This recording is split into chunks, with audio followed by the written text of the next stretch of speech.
Ada satu hal yang jarang dibicarakan, tapi dampaknya jauh lebih kuat daripada penjelasan panjang, debat emosional, atau pesan terakhir yang penuh perasaan.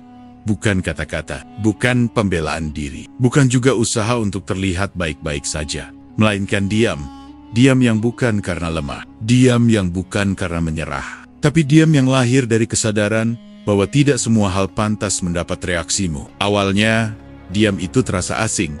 Kamu terbiasa menjelaskan, terbiasa merespons, terbiasa membuktikan bahwa kamu peduli, bahwa kamu ada, bahwa kamu layak diperhatikan. Dan ketika kamu berhenti melakukan itu, ada kekosongan, bukan hanya di luar, tapi juga di dalam dirimu. Namun justru di sanalah sesuatu mulai berubah. Diam mencabut peran yang selama ini kamu mainkan.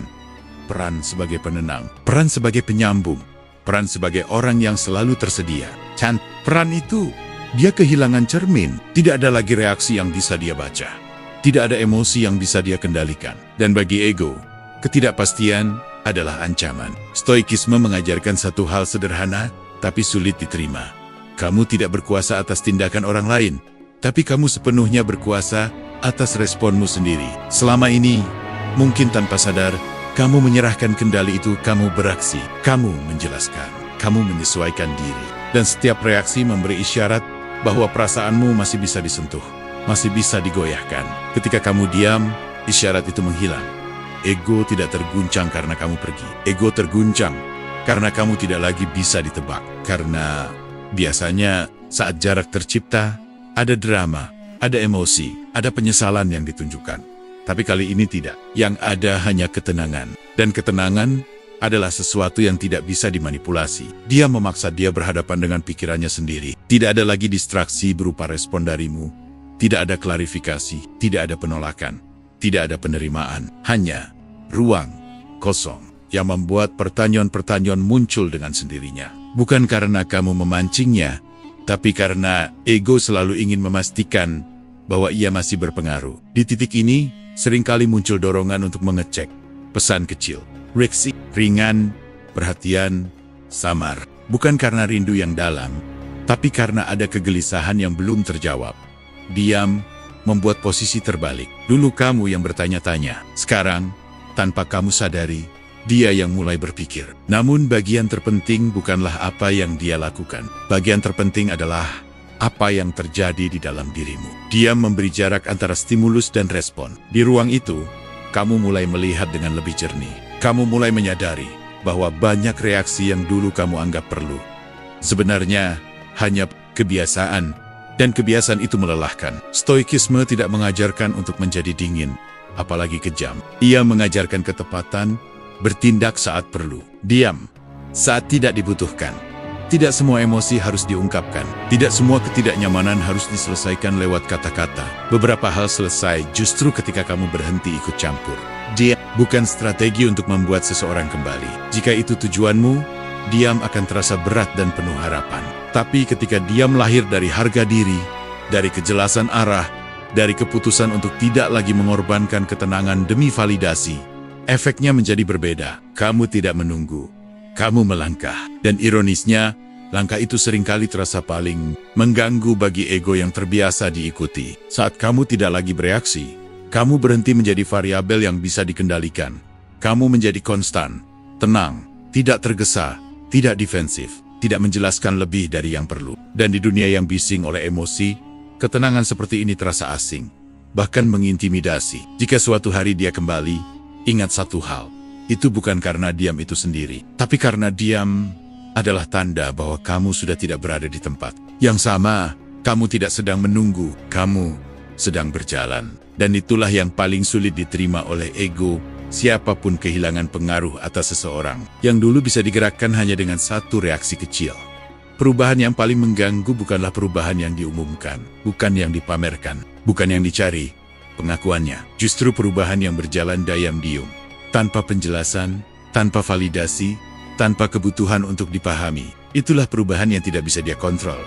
Dulu, mungkin dia tahu pola-pola dirimu. Kapan kamu akan muncul? Kapan kamu akan merespons? Kapan kamu akan melunak? Bahkan kapan kamu akan kecewa? Tanpa sadar, kamu menjadi sesuatu yang bisa diprediksi. Dan disitulah Rasa aman bukan cinta sering kali bersembunyi. Rasa aman karena tahu bagaimana mengendalikan situasi, bukan karena benar-benar menghargai. Lalu sesuatu bergeser. Bukan secara dramatis tapi perlahan. Kamu tidak lagi hadir seperti biasanya. Bukan karena ingin membuat jarak, tapi karena hidupmu mulai terisi oleh hal lain. Fokusmu berpindah. Energi yang dulu tercurah ke satu arah, kini kembali ke dirimu sendiri. Dan perubahan itu tidak datang dengan pengumuman apapun. Stoikisme mengajarkan bahwa hal paling berbahaya bagi ketenangan batin adalah menggantungkan kebahagiaan pada sesuatu di luar kendalimu. Ketika kamu mulai memegang prinsip itu, karirmu bergelan, di dunia ikut berubah. Kamu tidak lagi bereaksi berlebihan. Kamu tidak lagi merasa perlu menjelaskan setiap keputusan. Kamu memilih apa yang layak mendapat perhatianmu dan apa yang tidak. Perubahan ini seringkali tidak langsung terlihat. Dari luar, semuanya tampak sama. Tapi bagi orang yang pernah merasa memiliki akses ke emosimu, perbedaan itu terasa jelas. Nada bicaramu lebih singkat. Responmu lebih tenang. Kehadiranmu tidak lagi penuh tuntutan. Dan justru karena itulah, dia mulai merasa kehilangan pijakan. Ego tidak panik saat seseorang pergi dengan marah. Ego panik saat seseorang pergi dengan tenang. Karena kemarahan masih bisa direspons, masih bisa dipancing, masih bisa dimenangkan. Tapi ketenangan, ketika kamu berubah tanpa perlu persetujuan, ego kehilangan peran utamanya. Di titik ini, sering muncul upaya untuk membaca situasi. Dia mulai memperhatikan, mulai mengingat hal-hal kecil, mulai bertanya-tanya dalam diam, apa yang sebenarnya terjadi. Karena perubahanmu tidak datang dengan drama, tidak ada pegangan untuk menyalahkanmu, tidak ada konflik yang bisa dijadikan alasan. Stoikisme tidak berbicara tentang membuat orang lain gelisah. Ia berbicara tentang hidup selaras dengan nilai, bukan dengan reaksi. Dan ketika kamu mulai hidup seperti itu, kamu berhenti, bisa dikendalikan oleh ekspektasi orang lain. Kamu tidak lagi bergerak untuk menjaga kenyamanan siapapun selain ketenangan batinmu sendiri. Perubahan yang tidak bisa dia kontrol adalah perubahan yang tidak membutuhkan penonton. Kamu tidak membuktikan apapun, kamu tidak menunjukkan apapun. Kamu hanya menjadi versi dirimu yang lebih utuh, lebih terarah, lebih tenang. Dan itu terasa asing bagi orang yang dulu mengenalmu sebagai seseorang yang selalu berusaha menyesuaikan diri. Kadang, perubahan ini membuat dia mendekat kembali. Bukan karena kamu memanggil, tapi karena ketidakhadiranmu yang emosional menciptakan jarak yang tidak bisa ditembus dengan cara lama.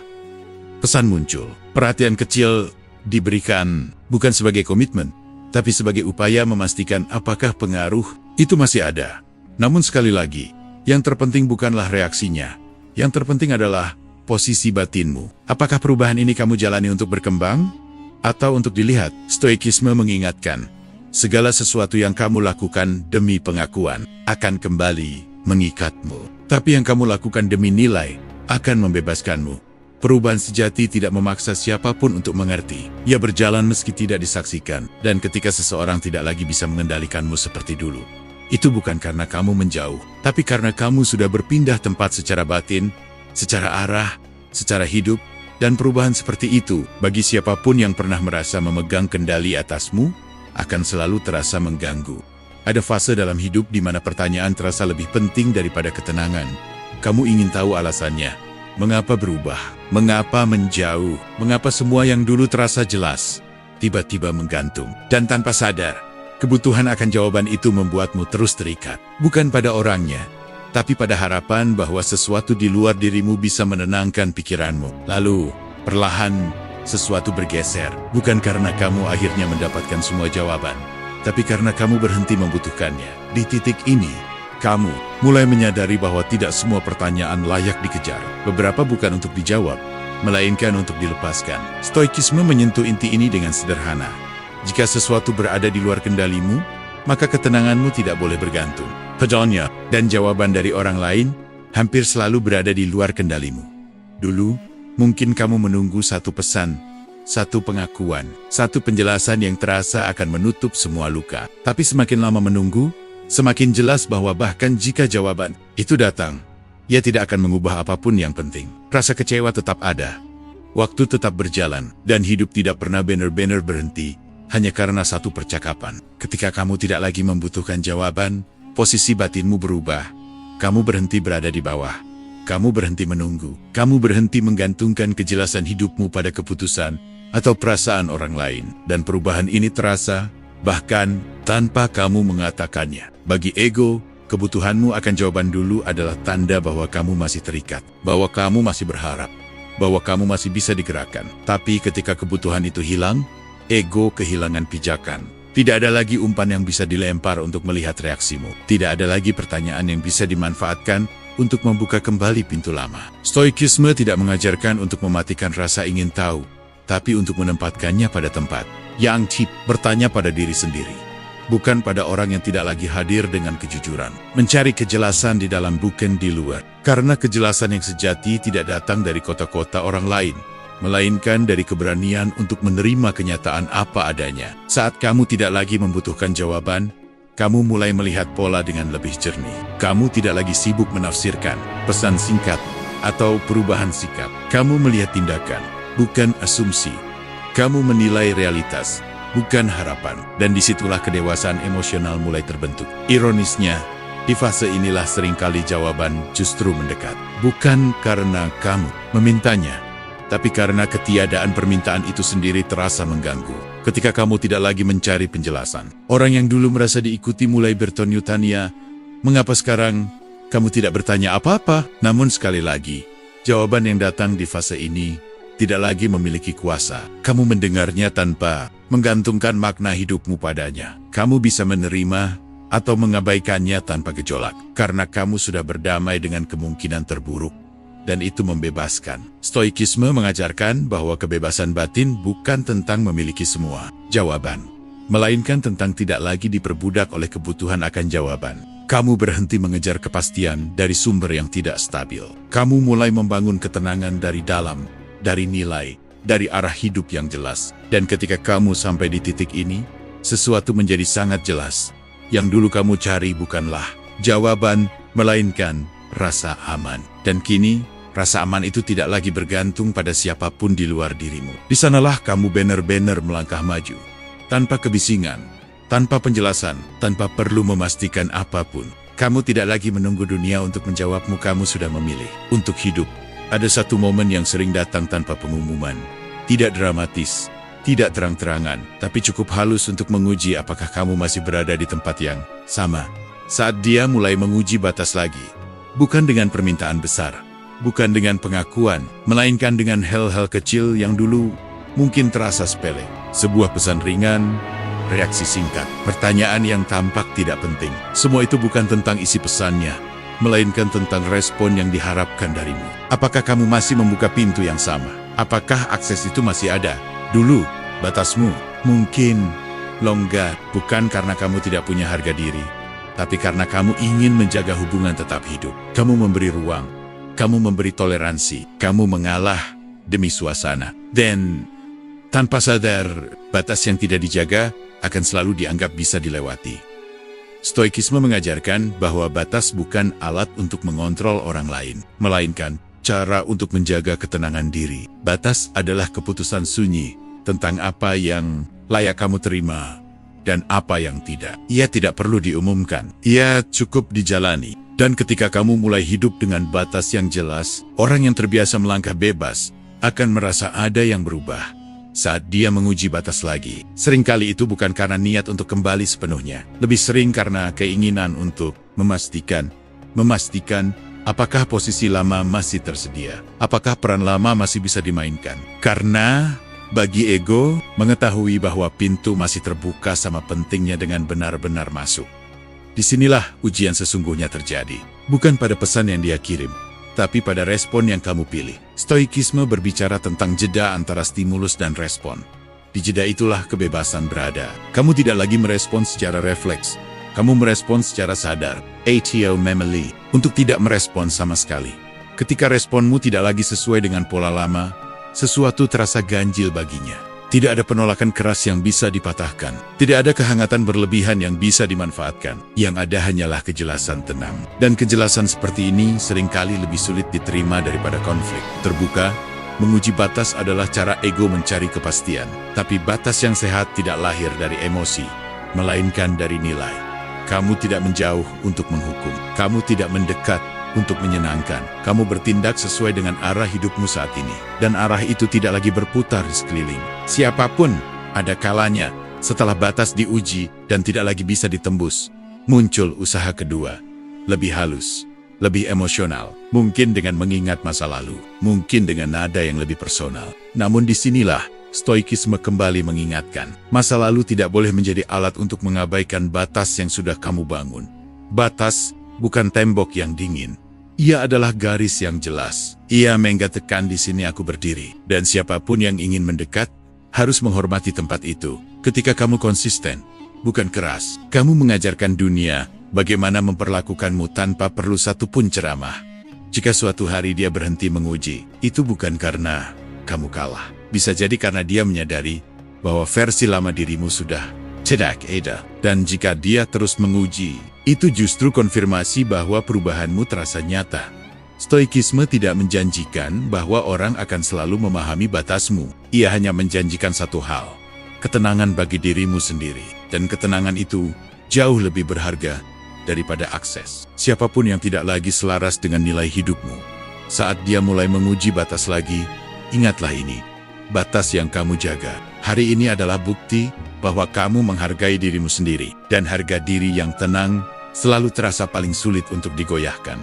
Ada satu paradoks yang sering terjadi dalam hubungan manusia. Semakin kamu mengejar, semakin kehadiranmu terasa biasa. Tapi ketika kamu berhenti mengejar, justru disitulah rasa kehilangan mulai muncul. Bukan karena kamu pergi dengan keras, melainkan karena kamu berhenti menarik, berhenti meminta, berhenti menunggu.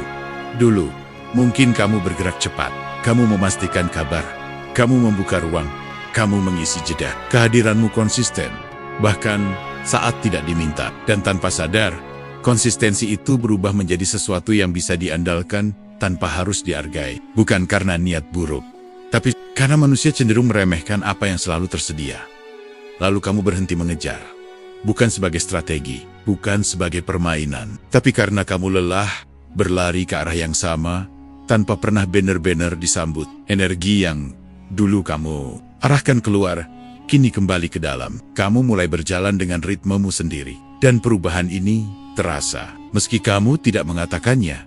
Stoikisme mengajarkan bahwa mengejar sesuatu yang tidak memilihmu adalah bentuk pengkhianatan terhadap dirimu sendiri. Bukan karena orang itu jahat, tapi karena kamu menempatkan nilai dirimu di tangan yang salah. Ketika kamu berhenti mengejar, kamu tidak kehilangan apapun yang sejati. Kamu hanya berhenti memberi lebih dari yang seharusnya.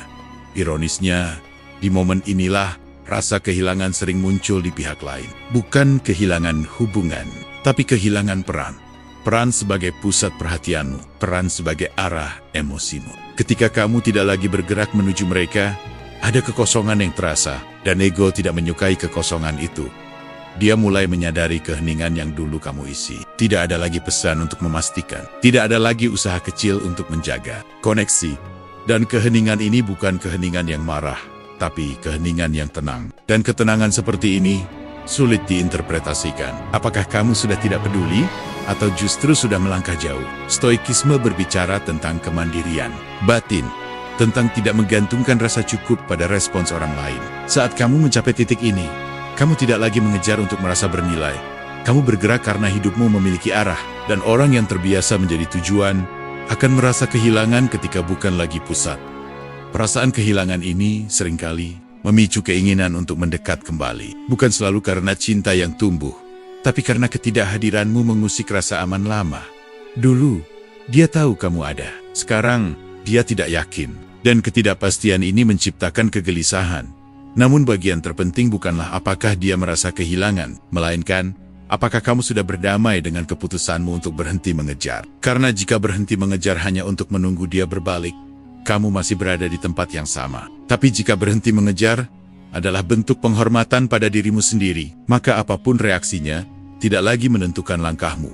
Stoikisme mengingatkan bahwa nilai dirimu tidak meningkat karena seseorang kembali, dan tidak berkurang karena seseorang pergi. Nilai itu tetap selama kamu hidup sesuai dengan prinsipmu. Ketika kamu tidak mengejar, kamu tidak menjadi dingin. Kamu menjadi jujur pada arah hidupmu sendiri. Dan di sanalah paradoks itu mencapai puncaknya. Kamu tidak mengejar, kamu tidak menarik, kamu tidak memaksa. Tapi justru karena itulah dia mulai merasa kehilangan. Karena sesuatu yang dulu selalu ada, kini berjalan tanpa menoleh. Jika suatu hari dia kembali, ingatlah, bukan karena kamu berhenti mengejar semata, tapi karena kamu berhenti meninggalkan dirimu sendiri. Dan itu adalah bentuk kemenangan yang paling sunyi, sekaligus paling nyata. Ada fase ketika seseorang tidak benar-benar merindukanmu, melainkan merindukan versi dirimu yang dulu hadir untuknya. Bukan kamu yang utuh, tapi potongan dirimu yang membuat hidupnya terasa lebih ringan, lebih berarti, lebih diperhatikan. Dan fase itu sering datang ketika kamu sudah tidak lagi berada di sana. Awalnya, ingatan itu muncul pelan, satu momen kecil, satu kebiasaan yang kini hilang. Cara kamu mendengarkan tanpa menyela, cara kamu hadir tanpa diminta. Hal-hal yang dulu dianggap biasa, kini terasa berbeda ketika tidak lagi tersedia. Bukan karena nilainya berubah, tapi karena keberadaannya tidak lagi pasti.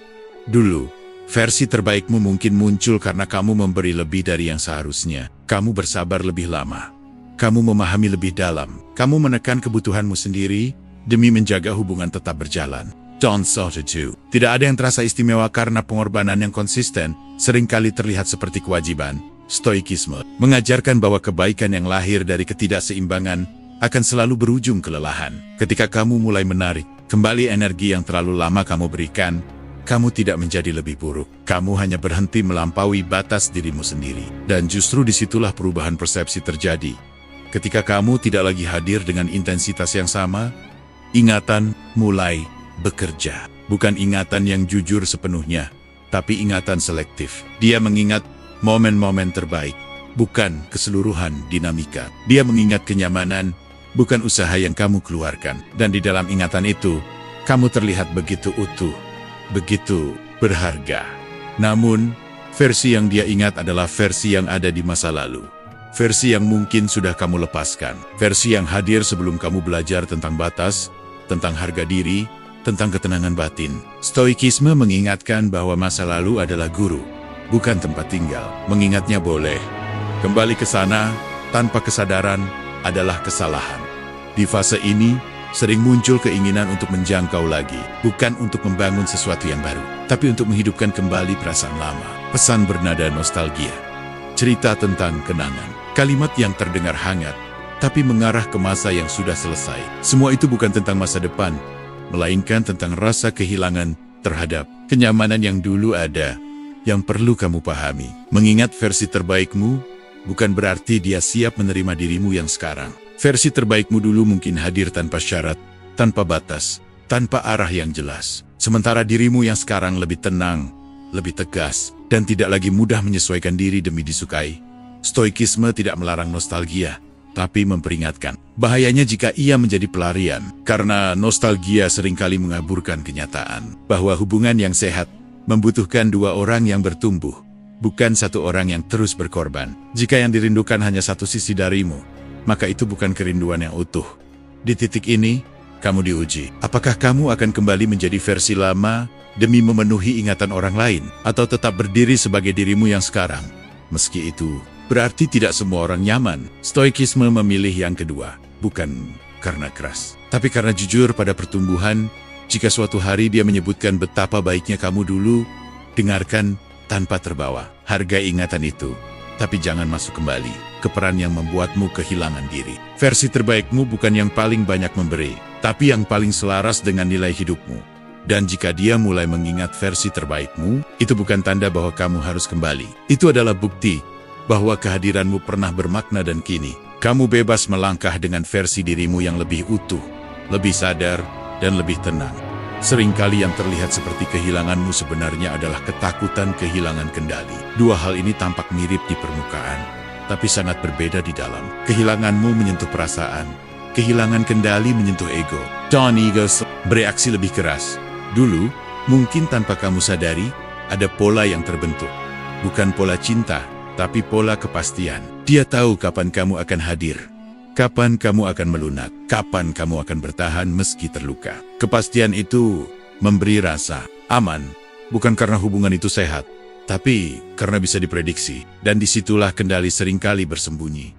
Ketika kamu mulai berubah lebih tenang, lebih jarang bereaksi, lebih fokus pada hidupmu sendiri, kendali itu perlahan menghilang. Bukan karena kamu sengaja merebutnya, tapi karena kamu berhenti memberikannya. Dan bagi ego, kehilangan kendali terasa seperti kehilangan segalanya. Stoikisme mengajarkan bahwa satu-satunya kendali sejati adalah kendali atas pikiran dan tindakan sendiri. Selama ini, mungkin kamu menyerahkan kendali itu demi menjaga hubungan tetap stabil. Kamu menyesuaikan diri, kamu menahan diri, kamu menggala. Tapi ketenangan yang dibangun dari penyerahan diri tidak pernah benar-benar tenang.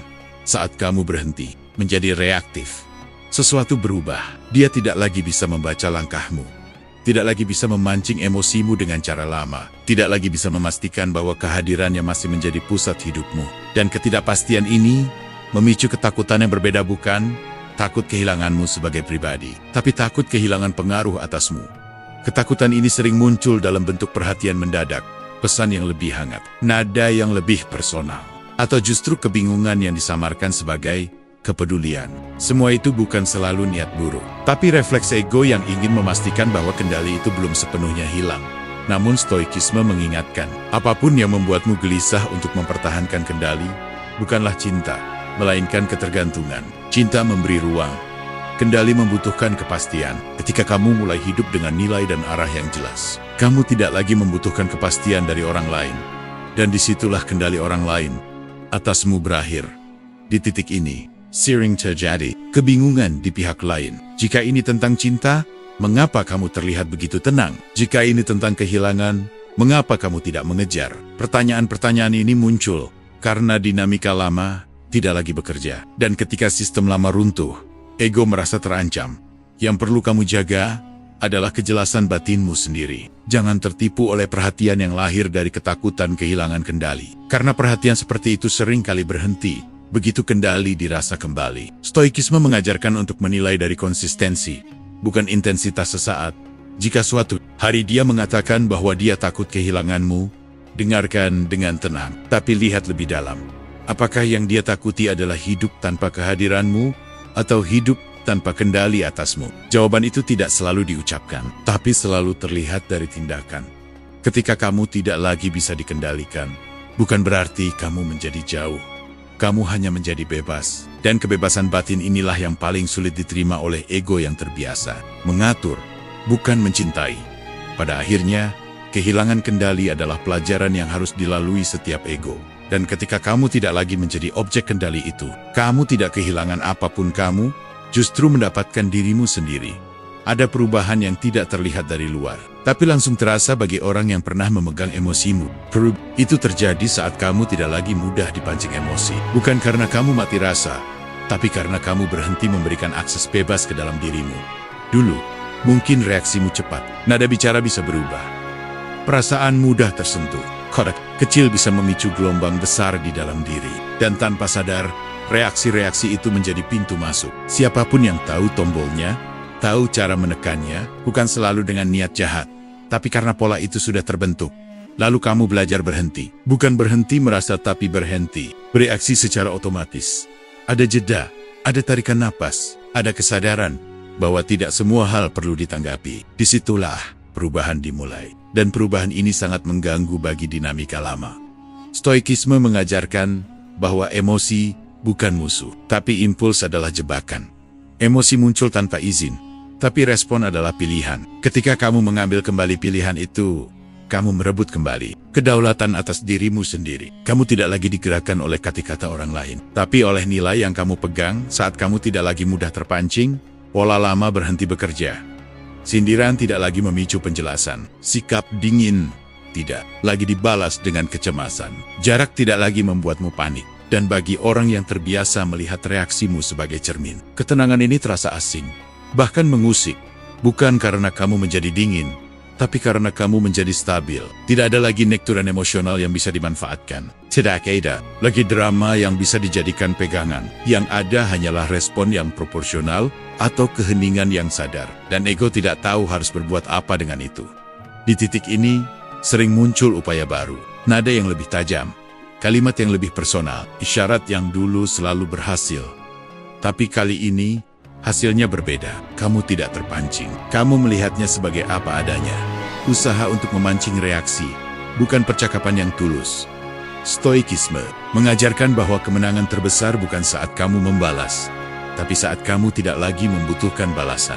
Ketika harga dirimu tidak bergantung pada pembenaran, kamu tidak lagi perlu membela diri. Kamu cukup berdiri pada kenyataan yang kamu pilih untuk jalani. Yang berubah bukan dunia di sekitarmu, tapi posisi batinmu. Kamu tidak lagi berdiri di tengah badai, tapi sedikit menjauh dan mengamati. Dari sana, kamu melihat betapa banyak konflik dulu sebenarnya tidak pernah perlu terjadi. Mereka hidup dari reaksimu dan mati saat kamu menariknya kembali. Ketika kamu tidak lagi mudah dipancing emosi, kamu berhenti menjadi karakter dalam drama orang lain. Kamu menjadi penonton yang tenang, atau bahkan memilih untuk tidak menonton sama sekali. Dan pilihan itu memberi kebebasan yang tidak bisa dibeli dengan apapun. Jika suatu hari seseorang berkata, kamu berubah, pahami bahwa yang berubah bukan hatimu, tapi batasmu. Kamu masih bisa peduli, tapi tidak lagi mengorbankan ketenangan. Kamu masih bisa hadir, tapi tidak lagi terseret.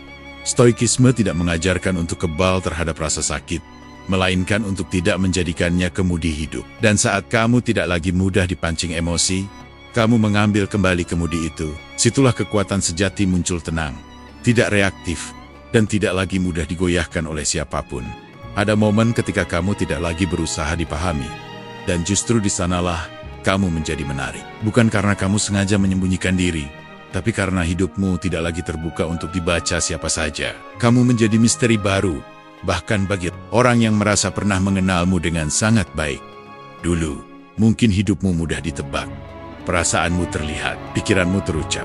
Arah langkahmu bisa diikuti, bukan karena kamu polos, tapi karena kamu jujur dan terbuka. Dan keterbukaan itu, dalam dinamika tertentu, perlahan berubah menjadi akses. Orang tahu bagaimana masuk, bagaimana mempengaruhi, bagaimana membaca reaksimu.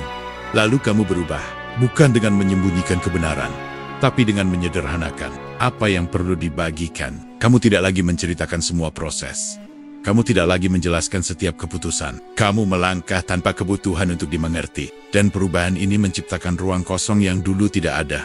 Stoikisme mengajarkan bahwa hidup yang baik tidak memerlukan penonton. Nilai tidak bertambah karena dipuji, dan arah tidak perlu dibenarkan oleh orang lain. Ketika kamu mulai hidup dari prinsip itu, kamu berhenti memproyeksikan isi batinmu keluar. Kamu menyimpannya sebagai milikmu sendiri. Bagi orang yang dulu memiliki akses penuh ke dirimu, perubahan ini terasa membingungkan. Kamu tidak lagi transparan seperti sebelumnya. Responmu lebih singkat, kehadiranmu lebih selektif. Kamu tidak memberi petunjuk tentang apa yang sedang kamu bangun. Dan ketidakpastian ini memicu rasa ingin tahu. Kamu menjadi misteri bukan karena kamu bermain peran, tapi karena kamu berhenti menjelaskan. Dan di dunia yang terbiasa dengan oversharing, keheningan seperti ini terasa tidak biasa. Orang mulai bertanya-tanya, apa yang sedang dia pikirkan? Kemana dia melangkah? Mengapa dia terlihat baik-baik saja tanpa perlu membuktikan apapun? Stoikisme tidak memuji misteri sebagai alat daya tarik, tapi sebagai konsekuensi dari kemandirian batin. Ketika kamu tidak lagi mencari pengakuan, kamu tidak lagi merasa perlu membuka semua pintu. Kamu memilih apa yang privat dan apa yang publik. Dan pilihan itu membuat hidupmu terasa lebih ringan. Menjadi misteri baru juga berarti kamu tidak lagi terikat pada citra lama. Kamu tidak berusaha mempertahankan konsistensi di mata orang lain. Kamu memberi dirimu izin untuk bertumbuh tanpa harus menjelaskan perubahannya. Dan ini seringkali lebih mengganggu daripada perubahan yang diumumkan. Bagi ego yang terbiasa membaca dirimu, misteri ini terasa seperti kehilangan peta. Tidak ada tanda-tanda yang bisa diinterpretasikan. Tidak ada emosi yang bisa dijadikan pegangan. Yang ada hanyalah jarak yang tenang. Dan jarak ini bukan dinding, tapi ruang yang tidak lagi bisa dimasuki sembarang orang. Yang penting untuk diingat, menjadi misteri bukan berarti menjadi tertutup atau dingin. Kamu tetap bisa hangat, tetap bisa tulus, tanpa membuka seluruh isi. Darimu, stoikisme menekankan keseimbangan, terbuka tanpa kehilangan diri, tertutup tanpa kehilangan kemanusiaan. Ketika kamu menjadi misteri baru, kamu tidak sedang membingungkan orang lain, kamu sedang menjernihkan hidupmu sendiri. Kamu tidak lagi hidup untuk ditafsirkan, tapi untuk dijalani. Dan siapapun yang ingin mendekat, harus mengenalmu dari titik di mana kamu berdiri sekarang, bukan dari versi lama yang sudah kamu lewati. Situlah kekuatan misteri itu berada, bukan pada ketidaktahuan orang lain, tapi pada kejelasan yang kamu miliki tentang dirimu sendiri pada akhirnya. Setelah semua perubahan, keheningan, jarak, dan pergeseran peran itu, terjadi hanya satu hal. Yang tersisa bukan apa yang dia lakukan, bukan apa yang dia rasakan, tapi pilihan yang ada di tanganmu. Di titik ini, Biasanya situasi terasa ambigu. Ada tanda-tanda, ada perhatian kecil, ada kemungkinan yang kembali terbuka. Tidak cukup jelas untuk disebut kembali, tapi cukup terasa untuk menggoyahkan. Dan disinilah banyak orang kembali kehilangan pijakan bukan karena orang lain, tapi karena lupa bahwa mereka kini berada di posisi memilih. Dulu, mungkin kamu berada di posisi menunggu. Menunggu kepastian, menunggu keputusan, menunggu perlakuan yang lebih baik. Tapi proses yang kamu lewati diam, perubahan, batas, ketenangan semuanya, membawa kamu ke tempat yang berbeda. Tempat di mana kamu tidak lagi menunggu, melainkan menilai. Stoikisme mengajarkan bahwa hidup yang baik bukan tentang mendapatkan apa yang kita inginkan, melainkan memilih dengan benar. Dan memilih dengan benar seringkali berarti menolak sesuatu yang terasa familiar, tapi tidak lagi selaras. Karena tidak semua yang kembali pantas diterima, dan tidak semua yang terasa nyaman layak dipertahankan. Di fase ini, emosimu mungkin sudah lebih tenang, tapi ujian justru lebih halus. Bukan lagi ujian rasa sakit, melainkan ujian kebijaksanaan. Apakah kamu akan membuka kembali pintu lama karena ada rasa nostalgia? Atau karena benar-benar melihat perubahan yang nyata, konsisten, dan seimbang? Pilihan terakhir bukan tentang membalas perasaan, bukan tentang membuktikan apapun. Pilihan terakhir adalah tentang menghormati perjalanan yang sudah kamu lalui. Tentang tidak mengkhianati ketenangan yang susah payah. Kamu bangun hanya demi kemungkinan yang belum tentu sehat. Stoikisme menekankan satu hal penting. Kamu tidak bertanggung jawab atas perasaan orang lain, tapi kamu sepenuhnya bertanggung jawab atas hidupmu sendiri. Jika kamu memilih kembali, pastikan itu bukan karena kesepian rasa bersalah atau dorongan untuk menyelamatkan. Pilih karena nilai dan arahmu tetap utuh, bukan karena kamu takut sendirian. Dan jika kamu memilih untuk tidak kembali, itu bukan kegagalan. Itu adalah bukti bahwa kamu telah belajar, bahwa kamu bisa mencintai tanpa kehilangan diri, bahwa kamu bisa melepaskan tanpa membenci, dan bahwa kamu cukup kuat untuk berjalan ke depan tanpa harus menoleh ke belakang. Di titik ini, apapun yang kamu pilih, pastikan pilihan itu lahir dari kesadaran, bukan reaksi, dari ketenangan, bukan harapan kosong. Karena satu-satunya hal yang benar-benar kamu miliki di dunia ini adalah pilihanmu sendiri. Dia mungkin datang, dia mungkin pergi, dunia akan terus bergerak. Tapi kamu tetap memiliki kendali atas langkahmu. Dan di sanalah penutup sesungguhnya dari semua ini. Bukan apakah dia kembali atau tidak, melainkan apakah kamu tetap setia pada dirimu sendiri. Pilihan terakhir ada di tanganmu. Dan untuk pertama kalinya, itu sudah cukup.